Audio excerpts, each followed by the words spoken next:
அஸ்ஸலாமு அலைக்கும் வரஹ்மத்துல்லாஹி வபரகாத்துஹு.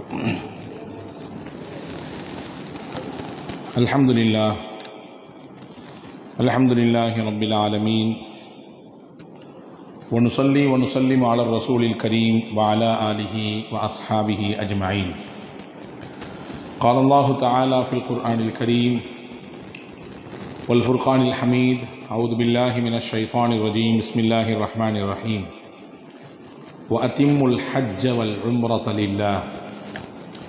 وقال نبينا محمد صلى الله عليه وسلم تابعوا بين الحج والعمرة فإنهما ينفيان الفقر والذنوب كما ينفي الكير خبث الحديد والذهب. اللهم صل على سيدنا محمد وعلى آل سيدنا محمد وأنزله المقعد المقرب إنك يوم القيامة. எல்லாம் வல்ல அல்லாஹுவின் திருப்பெயர் போற்றி துவங்குகிறேன். அருமை நாயகம் முஹம்மது ரசூலுல்லாஹ் ஸல்லல்லாஹு அலைஹி வஸல்லம் அவர்கள் மீதும் அவர்களை பின்பற்றிய சத்திய சஹாபாக்கள், நல்லோர்கள், சுஹதாக்கள், சாலிஹீன்கள், குறிப்பாக இந்த ஜும்மாவின் அவைக்கு வருகை தந்திருக்கிற வர இருக்கிற எல்லா மக்களின் மீதும் எல்லாம் வல்ல அல்லாஹுவின் பேரருளும் பெருங்கருணையும் என்றும் நிறைவாக நின்று நிலவட்டுமாக. ரப்புல் ஆலமீன் அல்லாஹ் நம்முடைய பாவங்களை, தவறுகளை மன்னித்து அவனுடைய திருப்பொருத்தத்திற்குரிய நன்மக்களாக, மேன்மக்களாக என்றும் நம்மை இணைத்துக் கொள்வானாக. நீண்ட ஆயுளை நம் யாவருக்கும் தந்து, நிறைவான சுகத்தை தந்து, மருத்துவமனையின் அனைத்து விதமான சிரமங்கள், செலவினங்களை விட்டு நம்மையும் நம் சந்ததிகளையும் குடும்பத்து மக்களையும் அல்லாஹ் காத்து ரட்சிப்பானாக. அல்லாஹுவின் திரு ஆலயமாம் காபா ஷரீஃபையும், அன்னலம் பெருமானார் ஸல்லல்லாஹு அலைஹி வஸல்லம் அன்னவர்களின் புனிதமான ரவுதா ஷரீஃபையும், புனித பைத்துல் முகத்தஸையும் ஹஜ்ஜு, உம்ரா, ஜியாரா வாழ்க்கையில் பல தடவை செய்திட, குடும்பத்துடன் செய்திட நம் யாவருக்கும் அல்லாஹ் அருள் புரிவானாக. உலகை விட்டு நம் மூச்சடங்கும் நேரத்திலே லா இலாஹ இல்லல்லாஹ் முஹம்மதுர் ரசூலுல்லாஹ் என்ற திருக்கலிமாவை சொன்ன நிலையில் நம்முடைய ஆத்மாக்களை அல்லாஹ் கைப்பற்றி ஃபிர்தௌஸ் என்ற உயர்ந்த சொர்க்கத்திலே கண்மணி நாயகம் ஸல்லல்லாஹு அலைஹி வஸல்லம் அவர்களின் தலைமையின் கீழே நம்மை பெற்றவர்களை, நமக்கு கல்வி தந்த உஸ்தாதுமார்களை, நம்மிடத்திலே துவாவுக்காக வேண்டிக் கொண்ட எல்லா மக்களையும் அல்லாஹ் ஒன்றிணைத்து அருள் புரிவானாக. ஆமீன் யா ரப்பல் ஆலமீன். கண்ணியத்திற்கும் மரியாதைக்கும் உரிய சகோதரர்களே, பாசத்திற்குரிய மூமின்களே, இந்த வருடத்தினுடைய ஹஜ்ஜினுடைய காலம் துவங்க பெற்றுவிட்டது. உலகின் பல பாகங்களிலிருந்து அல்லாஹுவின் இறை இல்லத்தை நோக்கி அவனை தேடி அவனுடைய அந்த இறை இல்லத்திலே அவனை காண, அவனுடைய திரு பொருத்தத்தை பெற நல்லடியார்கள், ஹாஜிமார்கள் கிளம்பி கொண்டிருக்கக்கூடிய காலகட்டத்திலே வல்ல அல்லாஹ் நமக்கும் நம் குடும்பத்தினருக்கும் அந்த ஹஜ்ஜி என்கின்ற புனித பயணத்தை மிக விரைவிலேயே மேற்கொள்ளக்கூடிய நசீபை தர வேண்டும் என்கின்ற துவாவோடு, அன்புக்குரியவர்களே, இஸ்லாத்தின் பார்வையில் நல்ல அமல்கள் கடமைகளாக நமக்கு தரப்பட்டிருக்கிறது.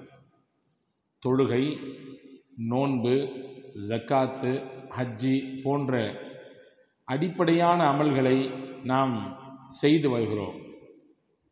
வெறும் சடங்கு, சம்பிரதாயம் என்பதை தாண்டி இந்த நேரத்தில் இதை செய்ய வேண்டும், இந்த காலத்தில் இதை செய்ய வேண்டும், செய்தால் பொறுப்பு முடிந்தது, கடமை தீர்ந்தது என்ற எண்ணங்களை கடந்து இஸ்லாம் அந்த கடமையையும் கூட அதை அனுபவித்து செய்யுங்கள் என்று கற்றுத்தருகிறது.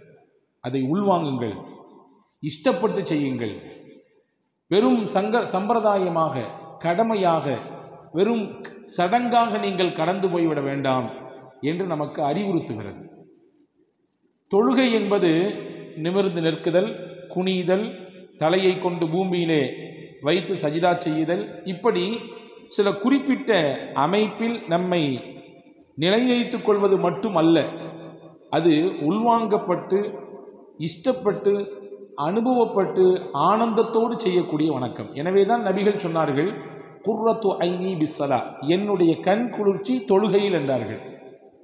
என் கண் குளிர்ச்சி தொழுகையில் என்றார்கள். ஏன் அதை சொன்னார்கள்? அதை உள்வாங்கியதின் வெளிப்பாடு இது, அதை அனுபவித்தனுடைய வெளிப்பாடு. எதை எப்பொழுது ஒரு இன்பத்தை நாம் சுவைக்க துவங்கி விடுவோமோ அது நம்முடைய சிந்தனையை விட்டு சீக்கிரத்தில் அகலாது. அதை திரும்பவும் எப்படி சுவைக்க நாம் தலைப்படலாம் என்று யோசிப்போம் இல்லையா? நபிகள் ஸல்லல்லாஹு அலைஹி வஸல்லம் அந்த கண்ணோட்டத்தில் தான் தொழுகை என் கண்குளிர்ச்சி என்றார்கள் பெருமானார். செய்தனா அபூபக்கர் ரலியல்லாஹு அன்ஹு வரலாற்றை பார்க்கிற பொழுது நாம் ஒரு செய்தியை விளங்குகிறோம். எப்படி தொழுகையை அனுபவித்து செய்தார்களோ அப்படித்தான் கொடுப்பதிலும் ஒரு மகிழ்ச்சி, பிறருக்கு உதவுவதிலும் மகிழ்ச்சி, பொருளாதாரத்தை செலவு செய்வதிலும் ஒரு மகிழ்ச்சி. காரணம், அதிலே ஒரு இன்பம் இருக்கிறது என்பதை உணர்ந்தார்கள். நபிகள் ஸல்லல்லாஹு அலைஹி வஸல்லம் இடத்திலே செய்தனா அபூபக்கர் ரலியல்லாஹு அன்ஹு ஒரு நாள் வந்து நின்று இப்படி கேட்கிறார்கள், நாயகமே, நீங்கள் எனக்கு இப்படி துவா செய்ய வேண்டும். என்ன அபூபக்கர், கேளுங்கள், என்ன துவா? நபியே, எப்பொழுது நீங்கள் என்னுடைய பொருளை கேட்டாலும் நீங்கள் கேட்பது உங்கள் சுய லாபத்திற்கு அல்ல, உங்களுடைய தனிப்பட்ட வளர்ச்சிக்கு அல்ல, இந்த சத்திய இஸ்லாத்தினுடைய வகைக்காக வேண்டி நீங்கள் கேட்கிறீர்கள். எப்பொழுது நீங்கள் என்னிடத்தில் கேட்டாலும் நீங்கள் கேட்கிற பொழுது அல்லாஹ் எனக்கு கொடுக்க வாய்ப்பை தருகிறான். நான் தர்றேன்னு சொல்லலை. எப்படி தன்னை பணிவாக வெளிப்படுத்துகிறார்கள் பாருங்கள். நான் கொடுப்பதற்கு எனக்கு அல்லாஹ் வாய்ப்பை தருகிறான். இப்பொழுது உங்களிடத்தில் நான் வேண்டி நிற்கிற கேள்வி, அல்லாஹ்விடத்தில் நான் இப்படி உங்களை துவா செய்ய சொல்கிறேன், எப்பொழுதெல்லாம் உங்களுக்கு என்னுடைய பொருளை பயன்படுத்த வேண்டும் என்ற தேவை வருகிறதோ அப்பொழுது நீங்கள் என் பொருளை உங்கள் பொருளாக பயன்படுத்த வேண்டும். அப்படி ஒரு எண்ணத்தை அல்லாஹ் உங்களுக்கு தந்துவிட வேண்டும். காரணம் என்னன்னா, நான் கொடுக்கும் பொழுது என்னுடைய கை மேலே இருப்பதை போன்று தெரிகிறது, நீங்கள் வாங்கும் பொழுது உங்களுடைய கை கீழே இருப்பதை போன்று தெரிகிறது. அது ஒழுங்கீனம். உங்களுக்கும் எனக்குமான உறவில் அப்படி இருக்கக்கூடாது. நீங்கள் எங்களை விட பல விதத்தில் உயர்ந்தவர்கள். அல்லாஹ்விடத்தில் இப்படி நான் துவா செய்து கொண்டிருக்கிறேன், நீங்களும் அப்படி ஒரு துவாவை செய்ய வேண்டும். எப்பொழுது என்னிடத்தில் என் பொருளை நீங்கள் எடுத்தாலும் அது உங்கள் பொருளாக பயன்படுத்த வேண்டும். உங்கள் பொருளை எடுக்கும் பொழுது ஏதாவது தயக்கம் இருக்குமா? ஏதாவது சொல்லிவிடுவாரோ யாராவது என்ற அச்சப்பாடு இருக்குமா? எதுவும் இருக்காது. அப்படித்தான் என் பொருளும் உங்கள் பார்வையில் இருக்க வேண்டும் என்று ஹஸரத் சித்திகுல் அக்பர் ரலியல்லாஹு அன்ஹு சொன்னார்கள். ஏன் சொன்னார்கள் என்றால், கொடுத்தால் என்ன இன்பம், அதனுடைய ருசி என்ன, அதனுடைய இன்ன பிற விஷயங்கள் என்ன என்பதை உள்வாங்கியதின் வெளிப்பாடு தான் இப்படி ஹஸரத் அபூபக்கர் ரலியல்லாஹு சொன்னார்கள். அப்போ கொடுப்பதிலும் ஒரு இன்பம் இருக்கிறது என்பதை மார்க்கம் கற்றுத்தருகிறது. கொடுத்தல் என்பது ஒரு கடமை அல்ல. கடமையாக சம்பிரதாயமாக இத்தனை வருடத்தில் ஒரு முறை இப்படி கணக்கிட்டு கொடுத்து விட வேண்டும் என்பதோடு முடிந்து போவதல்ல. அதில் ஒரு சுகம் இருக்கிறது, அதை உள்வாங்கி நீங்கள் செய்யுங்கள் என்று மார்க்கம் கற்றுத்தந்தது. நோன்பும் அப்படித்தான். பசியோடு பட்டினியோடு இருந்துவிட்டால், அந்த பகல் பொழுதை கழித்து விட்டால் முடிந்து போனது என்பதல்ல. அதில் ஒரு இன்பம் இருக்கிறது. அந்த இன்பத்தோடு அதை நீங்கள் உங்கள் ரப்பை நெருங்குவதற்கான வழியாக தேடுங்கள் என்று கற்றுத்தந்தது. அப்படித்தான் ஹஜ்ஜி என்கின்ற வணக்கமும் வெறும் இஹ்ராம் கட்டி ஆகிவிட்டது, பைத்துல்லாவிற்கு போகியாகிவிட்டது, அங்கே குறிப்பிட்ட சில நாட்கள் குறிப்பிட்ட சில அமல்கள் செய்து முடித்தாகிவிட்டது, கடமை தீர்ந்தது, முக்கிய கடமை தீர்ந்து போனது என்ற கண்ணோட்டத்தில் நீங்கள் அதை செய்துவிட வேண்டாம். அனுபவத்தோடு, ஆழ்ந்த சிந்தனையோடு, ஈடுபாட்டோடு, இன்பத்தோடு அதை செய்யுங்கள் என்று மார்க்கம் கற்றுத்தந்தது. ஹஜ்ஜி என்பது வெறும் கடமை அல்ல, அது அனுபவித்து செய்ய வேண்டிய ஒரு விஷயம் என்பதை மார்க்கம் நபிகள் நாயகம் ஸல்லல்லாஹு அலைஹி வஸல்லம் அவர்கள் மூலம் கற்றுத்தருகிறது. எந்த ஒரு காரியமாகட்டும் ஈடுபாட்டோடு செய்கிற பொழுது அதனுடைய கணம் கூடும் இல்லையா? பாருங்கள், ஒருவர் ஒரு நிறுவனத்திலே பணி செய்கிறார். அந்த நிறுவனம் கட்டிடங்கள் கட்டி கொடுக்கக்கூடிய நிறுவனம், ஒரு கன்ஸ்ட்ரக்ஷன் கம்பெனி வச்சுக்கோங்க. அவர் பல ப்ராஜெக்ட்களை எடுத்தார், செய்தார், கட்டி கொடுத்தார். அவருக்கென்று அவர் வீடு கட்டும் பொழுது எப்படி கட்டுவார் யோசியுங்கள்.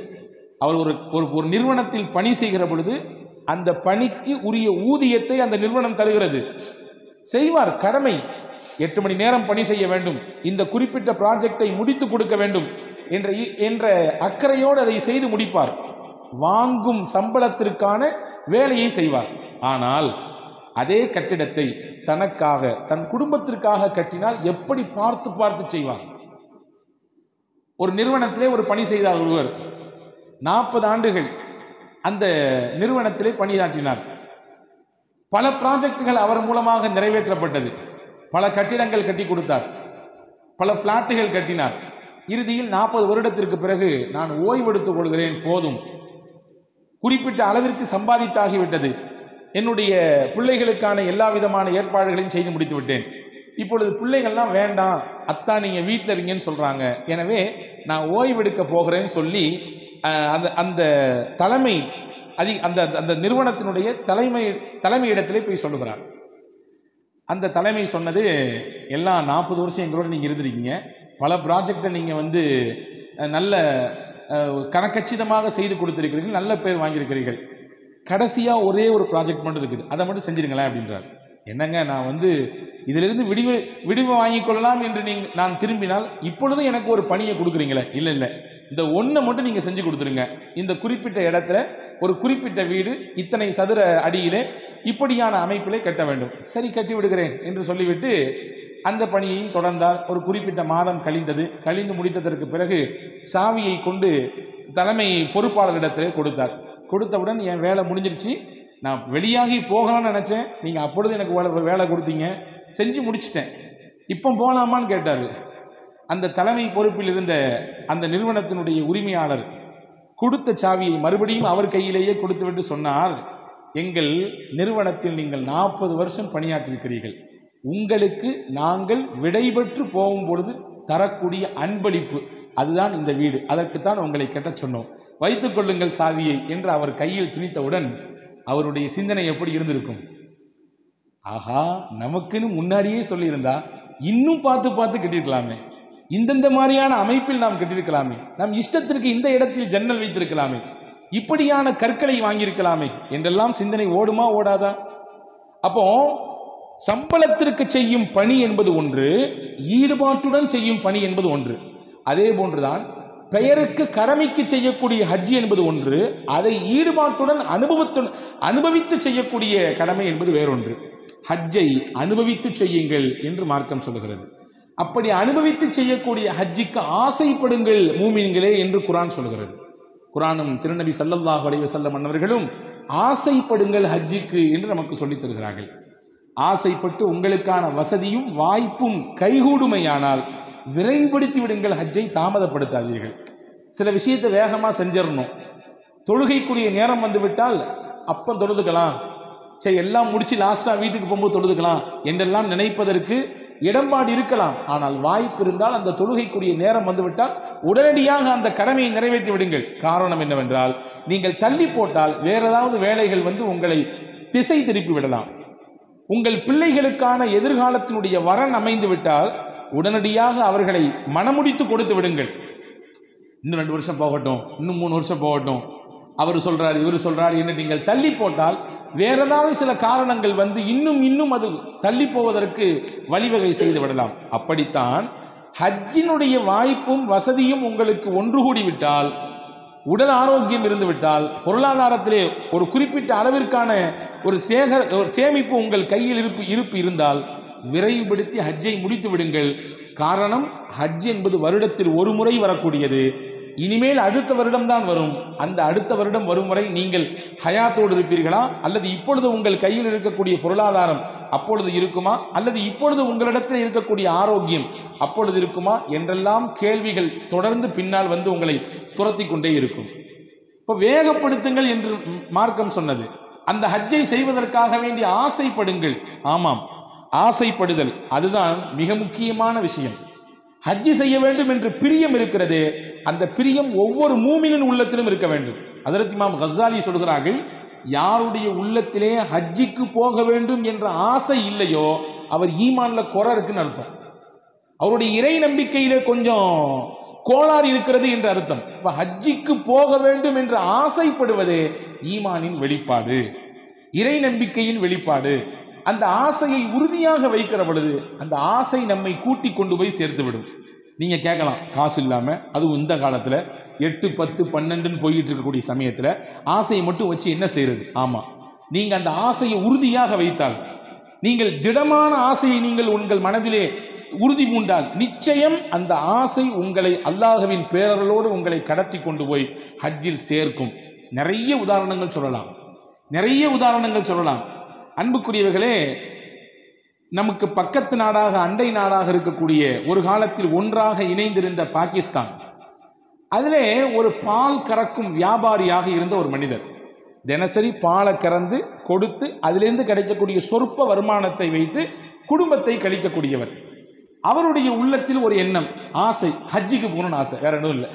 ஹஜ்ஜி எப்படியா செஞ்சிடணும், ஹஜ்ஜி செஞ்சிடணும். பார்க்குற ஆளெல்லாம் கையை பிடிச்சி அஸ்ஸலாமு அலைக்கும் துவா செய்யுங்க, நான் ஹஜ்ஜிக்கு போகணும் அப்படின்னு சொல்லுவார். அவருடைய சம்பாத்தியம் பெரிதாகலாம் இல்லை. அவருடைய தினசரி சம்பாத்தியத்தை வைத்து அவர் குடும்பத்தினுடைய உறுப்பினர்களின் வயிற்றை கூட முழுமையாக நிரப்ப முடியாது, அவ்வளவுதான் அவருடைய ஊதியம். ஆனால் ஆசை, யாரை பார்த்தாலும் சொல்லுவார், நான் ஹஜ்ஜிக்கு போகணும் துவா செய்யுங்க, நான் ஹஜ்ஜிக்கு போகணும் துவா செய்யுங்க, நான் ஹஜ்ஜிக்கு போகணும் துவா செய்யுங்க. இப்படி நாள் நகர்ந்துட்டே இருந்துச்சு. ஒரு வருஷம் ஒரு டீம் ஹஜ்ஜிக்கு போச்சு. அது எப்போ உள்ள காலம் என்றால் கப்பலில் பயணிக்க வேண்டும். இப்பொழுதெல்லாம் விமானத்திலே பயணிக்கிறோம் இல்லையா?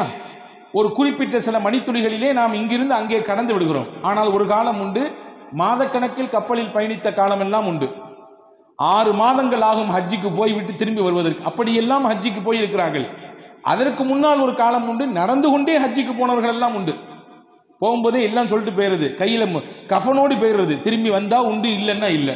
அப்படியும் ஒரு காலம் இருந்திருக்கிறது. இன்னைக்கு அல்லாஹ் நமக்கு வசதியை கொடுத்து விட்டான், எல்லா விதமான விஷயங்களையும் அல்லாஹ் சுருக்கி தந்து விட்டான் இல்லையா? பயணங்கள் எளிதாகி விட்டது. இப்போ அவர் ஒரு டீம் ஹஜ்ஜிக்கு போச்சு. அவர்கிட்ட போய் கேட்டார், ஹஜ்ஜிக்கு எப்படிங்க போகணும்னு கேட்டார். யார்?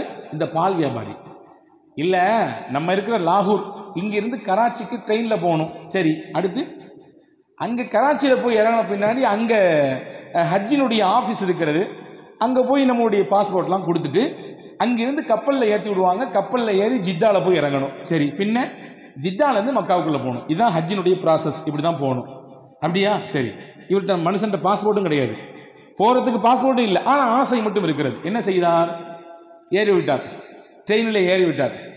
டிக்கெட் எல்லாம் எடுக்கவில்லை, ஏறி பேசாமல் லாகூரில் இருந்து கராச்சிக்கு போகிறார். போகிற வழியில் பரிசோதகர் வருவார் தானே, டிக்கெட் எங்கன்னு கேட்டார். நான் ஹஜ்ஜிக்கு போகிறேன் அப்படின்னாரு.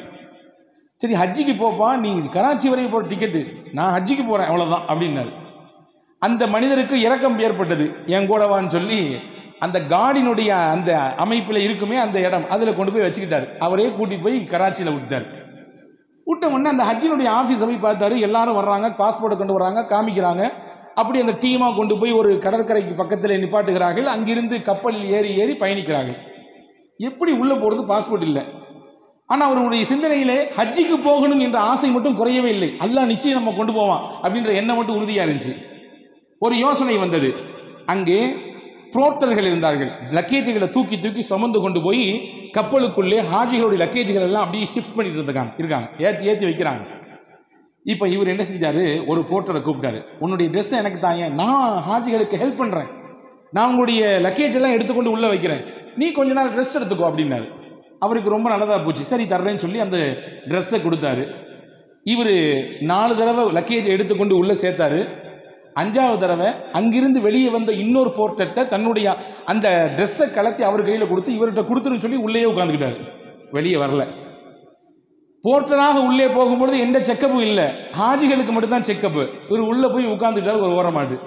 கப்பல் கிளம்பிடுச்சு. இவருக்கு தெரியாது, அந்த சிந்தனை, அந்த வார்த்தை மட்டும் மனசில் பதிஞ்சிருந்துச்சு, ஜித்தால இறங்கணும், அங்கிருந்து மக்காவுக்கு போகணும். பக்கத்தில் இருந்த ஒரு ஹாஜிட்ட சொன்னார், ஜித்தா எப்போ வரும்னு கேட்டார். வரும், ஜித்தாவை தாண்டி தான் இந்த கப்பல் போகுது. சரி, நீ ஜித்தா வந்தால் எழுப்பி விட்ருவீங்களான்னு கேட்டார். எழுப்பி விட்றேன்னாரு, சொல்லி கொடுத்துறேன்னாரு. சரியாக சில நாட்களுக்கு பிறகு ஜித்தாவினுடைய துறைமுகத்துக்கு பக்கத்திலே கப்பல் போனது. பக்கத்தில் இருந்தவர் தட்டி சொன்னார், இந்த ஜித்தா வரப்போது பக்கத்தில் இருக்குது. சொன்னதுதான் தாமதம். அந்த கப்பலில் இருந்து திடீரென்று குதித்து விட்டார் கடலிலே. குதித்தவர் வேக வேகமாக நீச்சல் அடிக்கிறார். இவருக்கு பேஜாரா போச்சு, நம்ம ஏன் இவருக்கு சொன்னோன்னு தெரியலையே.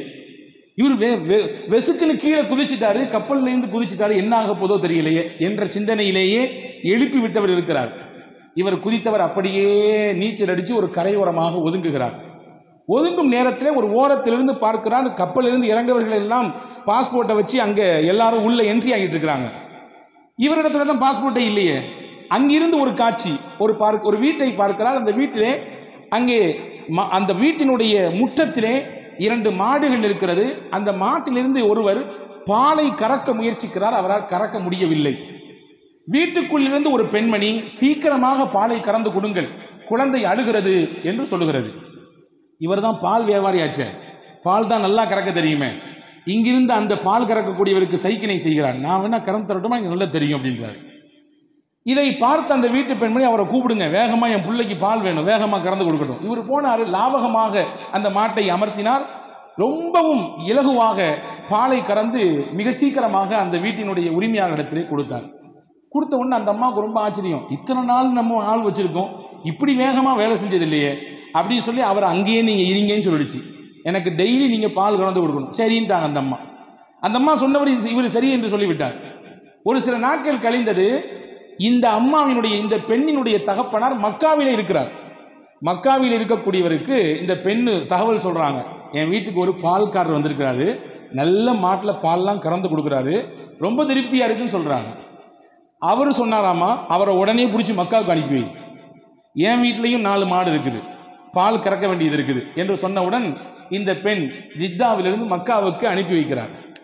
அனுப்பி வைத்தவுடன் அவர் அங்கே போய் தகப்பனார் வீட்டிலும் பால் கறந்து கொடுத்தார். ஒரு கட்டத்திலே, நீ இங்கேயே இருந்திருப்பா, எங்கேயும் போவாத, உனக்கான ஊதியம் தரேன், சம்பளம் தரேன், சாப்பாடு தர்றேன். உடனே அவர் சொன்னாரா, நான் ஹஜ்ஜிக்கு போகணுமே அப்படின்னாராம். மக்காவுக்கு போய் உட்கார்ந்து கொண்டு ஹஜ்ஜிக்கு போகணுமே என்று சொன்னாராம். சரி, நானே உன்னை ஹஜ்ஜிக்கு அனுப்பி வைக்கிறேன், என்ன செலவோ எல்லாவற்றையும் நான் செய்கிறேன். சரி, நான் ஹஜ்ஜி செஞ்சிடறேன், என் குடும்பம் எல்லாம் ஊரில் இருக்குது, பாகிஸ்தானில் இருக்குது, பரவாயில்ல, உன் குடும்பத்தை இங்கே வர வைக்கிறதுக்கு என்ன ஏற்பாடோ நான் செய்கிறேன், நீங்கள் எல்லாம் குடும்பத்தோடு ஹஜ்ஜி செய்யுங்க. எல்லா ஏற்பாடையும் செய்து கொடுத்தார். ஹஜ்ஜிக்கு போனார், ஹஜ்ஜிலே எல்லா அமல்களையும் செய்தார். இறுதியிலே தவாஃப் ஜியாரா என்று ஒன்று உண்டு, கடைசியாக செய்யக்கூடிய தவாஃப். அதை செஞ்சு முடிக்கும் பொழுது தான் அந்த ஹஜ்ஜினுடைய அமல்கள் 100% கம்ப்ளீட் ஆகும். அப்படி தவாஃப் செய்து கொண்டிருக்கிற பொழுது ஒரு மனிதரை பார்த்தார். அவர் யார் தெரியுமா? கப்பலிலிருந்து தட்டி எழுப்பி விட்டார்ல, ஜித்தா வந்துருச்சுன்னு, அந்த மனுஷன். என்னப்பா, எப்படி நீ வந்த இங்கே மக்காவுக்குள்ள, எப்படி வந்த, எப்படி ஹஜ்ஜி செஞ்ச, உன் கதையெல்லாம் தெரியணுமா, தவாஃப் மொத்தமாக செஞ்சு முடிப்போம், வெளியே வாங்கினார். வெளியே கூட்டிட்டு போனாரு. இவரை வரவேற்பதற்காக வேண்டி ஒரு கார் இருக்கிறது. யார்? இந்த பசுமாட்டிலிருந்து பால் கறந்து கொடுக்கக்கூடிய இந்த மனிதருக்கு கார் இருக்கிறது. அதில் ஏறி உட்கார்ந்து 2 பேரும் பேசிக்கொண்டே போனார்கள், கதையை ஃபுல்லாம் சொன்னார்கள்.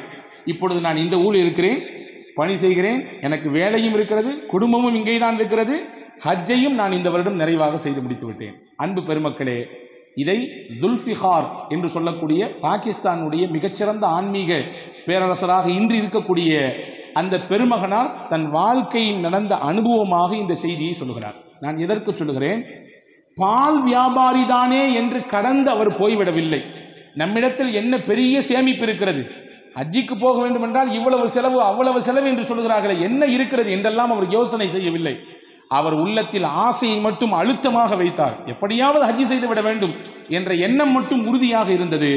அல்லாஹ் அவரை கூப்பிட்டு போனான், ஹஜ்ஜையும் செய்ய வைத்தான், வேலை வாய்ப்பையும் கொடுத்தான், குடும்பத்தோடு அந்த புனித நகரத்திலே தங்கக்கூடிய வாய்ப்பையும் தந்தான். இதுதான் நாட்டம், இதுதான் பிரியம். அல்லாஹ் பிரியப்பட்டு விட்டால், நாடி விட்டால் சனப்பொழுது போதும், அப்படியே அல்லாஹ் தூக்கி கொண்டு போய் விடுவான், ஹஜ்ஜை நிறைவேற்றி வைத்து விடுவான். ஒன்றே ஒன்று மட்டும்தான் நம்மிடத்திலிருந்து வெளிப்பட வேண்டும், ஆசையும் தேட்டமும், அதற்காக வேண்டி தொடர்ச்சியாக செய்யக்கூடிய துவாவும் மட்டும்தான். காசு பணம் அதெல்லாம் 2ஆம் கட்டம், அதெல்லாம் அடுத்த கட்டம். நிறைய நபர்களிடத்திலே காசு பணம் எல்லாம் சிறப்பாக இருக்கிறது, ஆனால் வாய்ப்பே கிடைக்க மறுக்கிறது. உங்களுக்கு தெரியுமா, கிட்டத்தட்ட 600 ஆண்டுகளுக்கு மேலாக இந்த இந்திய நாட்டை ஆண்ட முகலாய மன்னர்களில் ஒருவர் கூட ஹஜ்ஜிக்கு போகவில்லை. சொன்னால் நம்ப முடிகிறதா? ஒருவர் கூட ஹஜ்ஜி செய்யவில்லை. செல்வமும் பல்வேறு விதமான அதிகாரங்களும் கையில் இருந்தும் கூட அவர்களுக்கு அல்லாஹ் வாய்ப்பை தரவில்லை. ஆனால் இந்த மாதிரியான சாதா சீதாமான மனிதர்களுக்கெல்லாம் அந்த வாய்ப்பை அல்லாஹ் தருகிறான் என்றால் ஒன்று மட்டும்தான் உறுதி, ஆசை உள்ளத்தில் ஆள் மனதிலிருந்து வெளிப்பட வேண்டும். அதற்காக வேண்டி உண்டான சிறு சிறு முயற்சிகள், அதற்காக அல்லாஹ்விடத்திலே கேட்கக்கூடிய தொடர் பிரார்த்தனைகள், இதெல்லாம் ஒன்று கூடி இருக்கிற பொழுது நிச்சயமாக அல்லாஹ் அந்த வாய்ப்பை தருவான். அன்புக்குரிய பெருமக்களே, இந்த ஆண்டு ஹஜ்ஜிக்கு போகக்கூடியவர்கள் நிச்சயமாக அந்த ஆசையின் வெளிப்பாடாய் அவர்கள் கேட்ட ஏதோ ஒரு நாளினுடைய துவாவினுடைய கபூலியத்தினால் அல்லது அவர்களுக்காக வேண்டி யாரோ ஒருவர் செய்த நல்லமல் அதனுடைய வெளிப்பாடாய் அல்லாஹ் அழைக்கிறான். அந்த வாய்ப்பை கிடைக்கப்பெறாத இந்த நல்வாழ்ப்பை மிகச்சிறப்பாக ஹாஜிகள் பயன்படுத்திக் கொள்ள வேண்டும். காரணம், நம்மை படைத்து பரிபாலித்து ஒவ்வொரு நாளும் ஒவ்வொரு நிமிடமும் நமக்கான விஷயங்களை எல்லாம் செய்து கொடுக்கக்கூடிய அந்த ரப்பை பார்க்க போகிறோம் என்ற உணர்வோடு அங்கே போக வேண்டும். நல்லோர்கள் சொல்வார்கள் தானே, காபத்துல்லா அது ஒரு கருப்பு கட்டிடம், அல்லாஹ்வே இந்த கட்டிடத்தை நான் பார்க்கவில்லை, இதன் வழியாக உன்னை பார்க்கிறேன். உன்னிடத்தில் கேட்க வந்திருக்கிறேன், இங்கே வந்து கேட்டால் நிச்சயம் கிடைக்கும் என்ற நம்பிக்கையில் வந்திருக்கிறேன், எனக்கான கோரிக்கையை நிறைவேற்ற வேண்டும் என்று நல்லோர்கள் தொடர்ச்சியாக துவா செய்வதாக நாம் வரலாறுகளிலே பார்க்க முடிகிறது. ஆமாம், எது கேட்டாலும் அந்த இடத்தில் கிடைக்கும். கிடைப்பதற்கு தகுதியான, கோரிக்கைகள் நிறைவேற்றப்படுவதற்கு தகுதியான இடத்திலே நாம் போகிறோம். அந்த அல்லாஹுவை முன்வைத்து நாம் போகிறோம். அதை மிகச்சிறப்பாக செய்து முடித்துவிட்டு நாம் தாயகம் திரும்புவதற்கான தயாரிப்புகளை நாம் இந்த ஊரிலிருந்தே போகிற பொழுதே நாம் செய்து கொள்ள வேண்டும். வரலாறுகளை வாசிக்கிற பொழுது நிறைய ஆச்சரியமான செய்திகளை படிக்கிறோம். ஹஜ்ரத் சய்யிதுனா உமர் ரலியல்லாஹு அன்ஹு அவர்களுடைய பேரப்புள்ள, அவர்களுடைய பையன் ஹஜ்ரத் அப்துல்லா ரலியல்லாஹு அன்ஹு, அவர்களுடைய பையன் சாலிம் பின் அப்துல்லாஹி பின் உமர், இவங்க என்ன செய்கிறாங்கன்னா ஹஜ்ஜி செஞ்சு தவாஃப் செஞ்சுட்டு இருக்கும் பொழுது அந்த காலகட்டத்தில் இருந்த உமையாக்களுடைய அரசர்களில் ஒருவர் Hisham ibn Abdul Malik, Umar ரலியல்லாஹுடைய வம்சமாச்சே, அவருடைய பேரப்பிள்ளையாச்சே. இந்த அரசர் என்ன செய்கிறார், உமர் ரலியல்லாஹுடைய பேரப்பிள்ளையிட்ட கூப்பிட்டு ஏதாவது உங்களுக்கு வேணுமா கேளுங்களேன் அப்படின்னு சொல்றார். உடனே ஹஜ்ரத் சாலிம் ரலியல்லாஹு சொல்றாங்க, ஃபல்யஅபுது ரப்ப ஹாதல் பைத், அல்லாஹ் குர்ஆனிலே சொல்கிறான், ஃபல்யஅபுது ரப்ப ஹாதல் பைத், இந்த இல்லத்தின் ரப்பை நீங்கள் வணங்குங்கள். அப்படின்னா என்ன அர்த்தம், அந்த ரப்பினுடைய இல்லம் இருக்கக்கூடிய இந்த இடத்தில் அவனிடத்தில் மட்டும் கேளுங்கள் என்று அல்லாஹ் சொல்கிறான். உங்களிடத்தில் கேட்க நான் வரல, உங்களிடத்தில் கேட்க நான் வரவில்லை, அல்லாஹ்விடத்தில் பேசுகிற இடம் இது, அல்லாஹ்விடத்தில் கோரிக்கை வைக்கக்கூடிய இடம் இது, அல்லாஹுவை முன்னோக்கக்கூடிய இடம் இது என்று மறைமுகமாகவே சொல்லுகிறார். எல்லாம் முடிஞ்சு தவாஃபெல்லாம் முடிஞ்சு வெளியே வந்த பின்னாடி மறுபடியும் அரசர் துரத்திக்கிட்டே போறாரு. துரத்திக்கிட்டே போய் சாலிம் ஹஜ்ரத் சய்யிதுனா உமர் ரலியல்லாஹுடைய பேரப்பிள்ளை இடத்துல கேட்டாங்களாம், சரி இப்போ தான் வெளியே வந்துட்டீங்களே, இப்போமாவது கேளுங்களேன் அப்படின்னு கேட்டாங்களாம். அரசர் கேட்கிறார், அந்த காலகட்டத்தில் இருந்த அரசர் தானாக முன்வந்து கேட்கிறார் ஏதாவது தேவையா என்று. உடனே சாலிம் கேட்டாங்களாம், மின் ஹவாயிஜில் துன்யா அம் மின் ஹவாயிஜில் ஆஹிரா, மறுமையின் விஷயத்தை உங்களிடத்தில் கேட்கவா அல்லது உலக விஷயத்தை உங்களிடத்தில் கேட்கவா? மறுமையின் விஷயத்தை தான் என்னை விட சிறப்பாக நீங்கள் கேட்பீங்களே, மார்க்கம் அறிந்தவர் நீங்கள், சாதாரண பரம்பரையில் வந்தவரா நீங்கள், உமர் ரலியல்லாஹுடைய பரம்பரை. ஆகிரத்து விஷயத்தான் உங்களுக்கு எக்கச்சக்கமாக இருக்க, துன்யா விஷயத்தை ஏதாவது கேளுங்க, நிறைய அல்லாஹ் எனக்கு கொடுத்துருக்கான் செல்வத்தை, அரச பரம்பரையில் உள்ளவன் நான், ஏதாவது கேளுங்கள் தருகிறேன். ஹஜ்ரத் சாலிம் ரலியல்லாஹு சொன்னாங்களாம், வல்லாஹி மா சஅல்து துன்யா மை யம்லிகுஹா வ கைஃப அஸ்அலுஹா மல்லா யம்லிகுஹா, இந்த உலகத்தை ஆண்டு கொண்டிருக்கிற ஆட்சி அதிகாரத்தை கையில் வைத்திருக்கக்கூடிய அல்லாஹ்விடத்திலே நான் துன்யாவை கேட்கல, இந்த உலகத்தினுடைய மொத்த கண்ட்ரோலை கையில் வைத்திருக்கக்கூடிய அல்லாஹ்விடத்திலேயும் துன்யாவை கேட்கவில்லை. இந்த துன்யாவின் மீது எந்த ஆட்சி அதிகாரம் உங்களுக்கு இல்லை, உங்க இடத்துல போய் எப்படி நான் அந்த துன்யாவை கேட்பேன், அதுவும் இந்த இடத்துல வச்சு எப்படி கேட்பேன்? நான் கேட்க வந்து அல்லாஹ் இடத்துல, அல்லாஹ்விடத்தில் பேச வந்தேன், நான் நீங்கள் தரக்கூடிய இந்த உலகத்தினுடைய சுகங்களை கேட்டு பெறுவதற்கு வரவில்லை என்று மூஞ்சில் அடித்தால் போன்று சாலிம் ரலியல்லாஹு சொன்னார்கள் என்ற குறிப்புகளை பார்க்கிறோம். எதற்கு சொல்கிறேன் என்றால், அல்லாஹ்விடத்தில் உரிமையாக கேட்பதற்கான பயணத்தை, இந்த பயணத்தில் கேட்கக்கூடிய அனைத்து விதமான பிரார்த்தனைகளையும் அனைத்து விதமான இபாதத்துகளையும் அல்லாஹ் அங்கீகரிப்பதற்கு காத்து கொண்டிருக்கிறான் என்பதை நாம் கவனத்தில் கொள்ள வேண்டும். நபிகள் பெருமானார் ஸல்லல்லாஹு அலைஹி வஸல்லம் சொன்னார்கள், இப்னு மாஜாவிலே ஒரு ஹதீஸ் வந்திருக்கிறது, நபி ஸல்லல்லாஹு அலைஹி வஸல்லம் சஹாபாக்கள் எல்லாம் சூழ்ந்திருக்கக்கூடிய சபையில் சொன்னாங்க, ஹஜ்ஜி செய்யக்கூடிய ஹாஜிகள் அப்படியே அழுக்கோடு தூசியோடு புழுதியோடு அந்த ஹஜ்ஜினுடைய நாட்கள், குறிப்பான அந்த நாட்கள் மினாவிலே, முஸ்தலிஃபாவிலே, அரஃபாவிலே, அது ஒரு விதமான சுகம், அது ஒரு விதமான அனுபவம். அந்த இடத்தில் போய் நின்று அதை உள்வாங்கினால் மட்டும்தான் நம்மால் அதனுடைய விளக்கத்தை நம்முடைய சிந்தனைக்கு கொண்டு வர முடியும். பேச்சின் வழியாக, வார்த்தைகளின் வழியாக அதை நாம் சொல்லி உள்ளங்களுக்குள்ளே அந்த செய்திகளை அல்லது அதனுடைய கண்ணோட்டத்தை நாம் கொண்டு போய் அமர்த்த முடியாது. அது ஒரு விதமான சுகம். அந்த காலகட்டத்திலே, அந்த குறிப்பிட்ட நாட்களிலே ஹாஜிகள் அப்படியே அங்கும் இங்கும் நடமாடிக்கொண்டு அமல்களிலே பரபரப்பாக இருப்பார்கள். அந்த நாளில், அந்த குறிப்பிட்ட அரஃபாவுடைய நாளிலே அல்லாஹ் மலக்கரை எல்லாம் கூட்டு சொல்லுவாங்களா, பார்த்தீங்களா, என்னுடைய அடியார்கள் எங்கெங்கிருந்தாமோ வந்திருக்கிறார்கள், எந்தெந்த நாடுகளில் இருந்தெல்லாமோ வந்திருக்கிறார்கள், பல மொழி பேசக்கூடியவர்கள் வந்திருக்கிறார்கள், ஆனால் எல்லாரும் இங்கே வந்து உட்கார்ந்துட்டு ஒரே கோரிக்கை, அல்லாஹ் அல்லாஹ் அல்லாஹ். அந்த அரஃபாவினுடைய மைதானத்திலே பார்க்கும் பொழுது புரியும், அங்கே நிற்கிற பொழுது அதை உள்வாங்க முடியும். எல்லாருடைய கண்களிலும் தண்ணீர், எல்லாரும் கையை உயர்த்தி கொண்டு ஒவ்வொருவரும் தனக்கு கிடைத்த இடத்தில் அமர்ந்து கொண்டு, உட்கார்ந்து கொண்டு, அமர்ந்து கொண்டு, கூட்டாக இருந்து, தனியாக இருந்து, நின்று கொண்டு என்று பல்வேறு ரூபத்திலே பல அமைப்புகளிலே துவா செய்து கொண்டிருப்பார்கள். அல்லாஹ் சொல்லுவானா, எப்படி கேட்குறாங்க பார்த்தீங்களா, இந்த இடத்துல இவங்களை எல்லாத்தையும் நான் தான் கூப்பிட்டேன்மா. அல்லாஹ் மலக்குகளிடத்திலே பெருமையாக சொல்லுவான், இவங்க எல்லாம் சும்மா நான் வரல, நான் தான் கூப்பிட்டேன்மா. அல்லாவே நீ நான் கூப்பிட்டேன், ஆமாம் நான் கூப்பிட்டு தான் இவங்க வந்திருக்காங்க. அப்படி சொல்லிட்டு கொஞ்ச நேரம் கழிச்சு மறுபடியும் சொல்லுவானாமா அல்லாஹ், மலக்கு இடத்துல சும்மா ஒன்றும் கூப்பிடல, இவங்க என்கிட்ட கேட்டுக்கிட்டே இருந்தாங்க, யா அல்லாஹ் எப்படியாவது எனக்கு ஹஜ்ஜி பாக்கியத்தை கொடு ரப்பே, எப்படியாவது அரஃபால வந்து நான் உட்காரும் ரப்பே, மினாவிலே தங்க வேண்டும் அல்லாகவே, நான் முஸ்தலிஃபாவிலே தங்க வேண்டும், காபாவை தவாப் செய்ய வேண்டும், ஹஜ்ஜி செய்ய வேண்டும், ஹஜ்ஜி செய்ய வேண்டும் என்ற தேட்டமும் ஆர்வம் வெறும் வார்த்தைகளாக இல்லாமல் உள்ளத்தின் அடியாழத்திலிருந்து பிறந்து வந்தது. அதற்காக வேண்டி முயற்சித்தார்கள், என்னிடத்தில் கேட்டார்கள். ஒரு கட்டத்திலே என்னுடைய உள்ளத்தில் அது பதிந்து விட்டது. எனவே அவர்களை கூப்பிட்டு என்று அல்லாஹ் சொல்லுவானார். எனவே அன்பு பெருமக்களே, அல்லாஹ்விடத்திலே ஆசைப்பட்டு இந்த புனித ஆலயத்தை வேண்டி கேட்டால், இந்த புனித பயணம் செய்ய வேண்டும் என்ற விருப்பத்தோடு கேட்டால், நான் ஆரம்பத்தில் சொன்னேனே, அந்த விருப்பம் மட்டும் போதும் நம்மை கூட்டி போய் அமர்த்திவிடும். நம்ம நினைக்கலாம், சரி இன்னும் நமக்கு சில பணிகள் இருக்குது, புள்ள படிச்சுட்டு இருக்கிறாரு, பெண் பிள்ளைக்கு நிக்காக இருக்குது, இன்னும் சில வேலைகள் இருக்கிறது, வீடு கட்டி கொண்டிருக்கிறோம், அல்லது ஒரு முக்கியமான தொழிலிலே முக்கியமான ஒரு கட்டம் இது, பார்த்துக்கலாமே அடுத்த வருஷம் என்று தள்ளி போடுவதற்கு ஒரு காலத்திலும் அனுமதி கொடுக்காதீர்கள். வாய்ப்பு அமைந்து விட்டால் வேகப்படுத்தி விடுங்கள். காரணம் என்னவென்றால், பல சூழல்களை நம்மால் பார்க்க முடிகிறது, உணர முடிகிறது. பல நபர்களுடைய உண்மையான நடப்பு விஷயங்களை பார்க்கிற பொழுது புரிய முடிகிறது. இந்த வருஷம் முடியாது, நீங்க எல்லாம் போயிட்டு வாங்க, நான் மட்டும் இருந்துக்கிறேன், அடுத்த வருஷம் வரானே என்று குடும்பத்தோடு ஹஜ்ஜி செய்ய வேண்டும் என்று நினைத்து பயணித்த ஒரு பிரபலமான ஒரு நிறுவனத்தினுடைய முக்கியமான பொறுப்பில் இருக்கக்கூடியவர், நீங்க எல்லாரும் போங்க, நான் அடுத்த வருஷம் வந்துக்கிறேன், ஏன்னா நீ எல்லாரும் போயிட்டோம்னா பிசினஸ் அதை ரன் பண்றதுக்கு வாய்ப்பு இல்லாமல் போயிடும், நீங்க எல்லாம் போங்க, தம்பி வர்றாரு, உங்களுக்கு ஹெல்ப்பா இருக்கும் என்று சொல்லி அனுப்பி வைக்கிறார். குடும்பத்துடன் எல்லாரும் செய்தார்கள், ஹஜ்ஜிக்கு போனார்கள், ஹஜ்ஜி செய்தார்கள், திரும்பி எல்லாரும் சந்தோஷத்தோடு மகிழ்ச்சியோடு தாயகம் வந்தார்கள். அடுத்த வருடம் போகலாம் என்று நினைத்தவர் அடுத்த வருடம் ஹஜ்ஜி வருவதற்கு முன்பாகவே அல்லாஹ்விடத்திலே போய்விட்டார். இதுதான் வாய்ப்பு. கிடைத்தால் செய்துவிட வேண்டும். அதற்கான வாய்ப்பு சூழல் அமைந்து விட்டால் அதை விரைவுபடுத்தி விட வேண்டும். ஒன்றை புரிந்து கொள்ளுங்கள், இதுதான் அழுத்தமாக நான் சொல்லக்கூடிய செய்தி.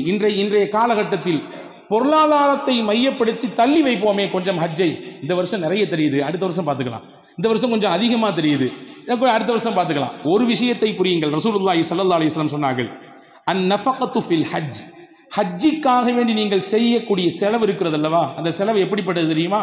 கன் நஃபகத்து ஃபீ சபீலில்லாஹ் 700 ضعف. அல்லாஹ்வின் பாதையிலே ஜிஹாதுக்காக வேண்டி ஒரு செலவு செய்கிறார், அந்த செலவை விட 700 மடங்கு அதிகமான நன்மையை தரக்கூடியது ஹஜ்ஜிக்கு செய்யக்கூடிய செலவு. சொல்லிட்டு சொன்னாங்க, நிச்சயமாக ஹாஜி, ஒரு உம்ரா செய்யக்கூடிய மனிதர், அவர் ஏழையாக மாட்டார் என்றார்கள் பெருமானார். ஏழையாக ஆகவே மாட்டார். எப்படி இரும்பை உருக்குவதற்கு தங்கத்தை உருக்கும் பொழுது, வெள்ளியை உருக்கும் பொழுது அதிலிருந்து அழுக்குகள் எல்லாம் அப்படியே வெளியே வருகிறதோ, அப்படித்தான் ஹஜ்ஜி செய்கிற பொழுது அந்த ஹஜ்ஜின் மூலம், உம்ராவின் மூலம் மனிதனின் பாவங்களை எல்லாம் அல்லாஹ் அப்படியே உருக்கி கரைத்து வெளியே தள்ளி விடுகிறான் என்று பெருமானார் ஸல்லல்லாஹு அலைஹி வஸல்லம் சொல்லி சொன்னாங்க. நிச்சயமாக ஹஜ்ஜிக்கு செய்யக்கூடிய செலவிலே அல்லாஹ் அதற்கு பகரம் தருவான், பன்மடங்காக தருவான். அதை அனுபவபூர்வமாக உணர்ந்தவர்கள் பலர் உண்டு, நான் உட்பட என்றே வைத்துக் கொள்ளுங்களேன், பெருமைக்காக வேண்டி சொல்லவில்லை. அன்பு பெருமக்களே, எனவே காசை பணத்தை மையமாக வைத்து நாம் முடிவெடுக்க வேண்டாம். காரணம், நாம் ஹஜ்ஜிக்கு செய்யும் செலவு என்பது அல்லாஹ்வின் பாதையில் ஜிஹாதுக்கு செய்யக்கூடிய செலவு என்று பெருமான் ஸல்லல்லாஹு அலைஹி வஸல்லம் அவர்கள் சொல்லி தந்தார்கள். ஹதீஸிலே வந்திருக்கிறது, சையதுனா ஆயிஷா ரலியல்லாஹு தஆலா அன்ஹாவுடைய அறிவிப்பு இருக்கிறது. தன்ஈம் என்று ஒரு இடம் இருக்கு மக்காவிலே, மக்காவுக்கு பக்கத்தில் தன்ஈம் மஸ்ஜித் ஆயிஷா பள்ளி ஒன்று அங்கே கட்டி வைத்திருக்கிறார்கள். அந்த இடத்துல இருந்து ஆயிஷா அம்மா இஹ்ராம் கட்டி ஹஜ்ஜிக்கு வந்தாங்க. அவங்க கட்டும்பொழுது சொன்னாங்க, லம்மா இஅ்தமரத் மின தன்ஈம் என்ற இடத்திலிருந்து ஆயிஷா அம்மா இஹ்ராம் கட்டி அவர்கள் வருகிற பொழுது ரசூலுல்லாஹ் சொன்னாங்க, இன்ன லக்கி மினல் அஜ்ரி அலா கத்ரி நஸபிக வ நஃபகதிக. நீங்கள் எந்த அளவுக்கு ஹஜ்ஜில் சிரமப்படுகிறீர்களோ, எந்த அளவுக்கு நீங்கள் ஹஜ்ஜிக்காக வேண்டி செலவு செய்திருக்கிறீர்களோ, அந்த அளவுக்கு அல்லாஹ் உங்களுக்கு கூலியை திருப்பி தருவான். நீங்க சிரமப்படுறதுக்கும் அல்லாஹ் தருவான் திருப்பி, நீங்க செஞ்ச செலவுக்கும் அல்லாஹ் திருப்பி தருவான் நாங்கள் ஸல்லல்லாஹு அலைஹி வஸல்லம். எனவே அன்பான சகோதரர்களே, ஹஜ்ஜிக்காகவே நியத் வைப்போம். காலங்கள் நெருங்கி இருக்கிறது. இந்த நாளைக்கு மறுநாளிலிருந்து தமிழகத்திலிருந்து தனியார் நிறுவனங்கள் ஹஜ்ஜிக்காக வேண்டி புறப்படுகிறார்கள். வரக்கூடிய 26ஆம் தேதியிலிருந்து ஹஜ்ஜி கமிட்டியின் மூலமாக இங்கிருந்து சுமார் ஏறத்தாழ 17 விமானங்கள் சென்னையிலிருந்து புறப்படுகிறது. நம்முடைய மஹல்லாவிலும் நிறைய ஹாஜிகள் இன்ஷா அல்லாஹ் போக இருக்கிறார்கள். வல்ல அல்லாஹ் இந்த ஆண்டு ஹஜ்ஜி செய்யக்கூடிய எல்லோருடைய ஹஜ்ஜையும் அல்லாஹ் கபூலியத் பெற்ற ஹஜ்ஜாக ஆக்குவானாக, மபரூரான ஹஜ்ஜாக ஆக்குவானாக. அது மட்டும்தான் குறிக்கோள், வேற எந்த குறிக்கோளும் கிடையாது. ஏற்கனவே நான் 2 தடவை ஹஜ்ஜிக்கு போயிட்டேன், இந்த தடவை இப்படி போயிட்டு வரேன் அப்படிலாம் இல்லை. என்னுடைய ஹஜ்ஜி மபரூர் ஆகணும். நான் செய்யக்கூடிய ஹஜ்ஜி, நான் லெப்பைக்குன்னு சொல்லும் பொழுது எனக்கு பதில் மலக்குகள் சொல்ல வேண்டும். சொல்லுவாங்க. எப்போ சொல்லுவாங்க தெரியுமா? ரசூலுல்லாஹ் சொன்னாங்க, இதா ஹரஜல் ஹாஜ்ஜு ஹாஜ்ஜன் பி நஃபகத்தின் தையிபா, தூய்மையான பொருளாதாரத்திலிருந்து யார் ஹஜ்ஜிக்கு கிளம்புகிறாரோ, பொருளாதாரம் ரொம்ப முக்கியம். காசு பணம் செலவழிக்கிறோம் என்பது மட்டுமல்ல, அந்த காசு பணம் தூய்மையான காசாக இருக்க வேண்டும். யார் அந்த காசிலிருந்து ஹஜ்ஜிக்கு புறப்படுகிறாரோ, புறப்பட்டு வெளியே வந்து பயணத்தை துவங்குகிறார். பயணம் துவங்குகிறார் என்றால் என்ன தெரியுமா அர்த்தம்? பள்ளிவாசலில் வந்து 2 ரக்காத் தொழுதுட்டு பள்ளிவாசலிருந்து வெளியே போய் கால் வைக்கிறார். பயணம் ஸ்டார்ட் ஆயிடுச்சு. அந்த பயணம் துவங்கியவுடன் தல்பியா சொல்கிறார், லப்பைக் அல்லாஹும்ம லப்பைக் அப்படின்னு சொல்றாரு. அப்படி சொன்ன உடனேயே யா அல்லாஹ் வந்து விட்டேன், அதான் அர்த்தம் அதற்கு. நான் வந்து விட்டேன் அல்லாஹ், நீ கூப்பிட்டே நான் வந்துட்டேன். இதை கேட்டுட்டு உடனே மலக்குகள் சொல்லுவாங்களாம், லப்பைக், நீ வரக்கூடிய இந்த வரவு நல்வரவாகட்டும், உன்னுடைய வரவுக்கு அல்லாஹ் பதில் சொல்லிவிட்டான், உனக்காக வேண்டி அல்லாஹ் எல்லா விதமான ஏற்பாட்டையும் செய்கிறான். ஜாதுக்க ஹலாலுன் வராஹிலத்துக்க ஹலாலுன், உன்னுடைய இந்த பயணத்திற்கான செலவு ஹலாலாக இருக்கிறது, உன்னுடைய பயணத்திற்கான இந்த ஏற்பாடு எல்லாம் ஹலாலா இருக்குது, உன்னுடைய ஹஜ்ஜி மபரூராகி விட்டது என்பது இதற்கு இந்த முதல் அடியிலிருந்தே உனக்கு நாங்கள் தகவல் தெரிவித்துக் கொள்கிறோம் என்று மலக்குகள் சொல்லுவாங்களாம். ஆனா யார் இதற்கு ஆப்போசிட்டா ஹஜ்ஜிக்கான செலவிலை முன்பின் ஆக்கி கொண்டு அதில் ஹலால் விஷயத்தெல்லாம் கொஞ்சம் கவனிக்காம, ஏதோ ஹஜ்ஜிக்கு போனோம், ஒரு ஹாஜியாருன்னு சொல்லி பேர் வாங்கணும், நம்ம 2 தடவை ஹஜ்ஜி போயிருக்கோம், 4 தடவை ஹஜ்ஜி போயிருக்கோம், கூப்பிடும் பொழுது வரும் பொழுது ஹாஜி வாங்க ஹாஜி என்று அழைக்க வேண்டும் என்ற யதார்த்த வெளிரங்க அர்த்தத்திற்காக வேண்டி ஒருவர் ஹஜ்ஜிக்கு போனால், லா லப்பைக்க வலா சஅதைக்க, உன் வரவும் தேவையில்லை, உன்னுடைய நல்வரவும் உன்னுடைய வரவும் நல்வரவாக ஆக வேண்டிய அவசியமில்லை என்று மலக்குகள் சொல்வார்கள். சொல்லிவிட்டு சொல்வார்கள், உன்னுடைய பயணத்தில் இந்த ஹஜ்ஜிலே நீ கவனம் எடுக்காததினால் உன் ஹஜ்ஜி மபரூர் கிடையாது என்று ஆரம்பத்திலேயே சொல்லிவிடுவார்கள். எனவே அன்பான சகோதரர்களே, மபரூரான ஹஜ்ஜை இந்த வருடம் செய்யக்கூடிய எல்லா ஹாஜிகளுக்கும் அல்லாஹ் கபூல் செய்து கொடுப்பானாக. மிக விரைவிலேயே நமக்கும் இந்த மிஸ்கீன்களுக்கும் அல்லாஹ் ஹஜ்ஜி செய்யக்கூடிய நசீபை குடும்பத்துடன் தந்தல்வானாக. அந்த ஆசையை நம்முடைய உள்ளத்திலே அழுத்தமாக அல்லாஹ் விதைப்பானாக. அந்த ஆசையின் வெளிப்பாடாய் வரக்கூடிய ஆண்டுகளிலே குடும்பத்துடன் ஹஜ்ஜி செய்யக்கூடிய நல்ல பாக்கியத்தை தௌஃபீக்கை அல்லாஹ் நமக்கும் நம்முடைய குடும்பத்தார்களுக்கும் நசீபாக்கி தருவானாக. ஆமீன். பிஹக்கி சய்யிதுனா முஹம்மதின் வ ஆலிஹி வ அஸ்ஹாபிஹி அஜ்மஈன். வல்ஹம்துலில்லாஹி ரப்பில் ஆலமீன்.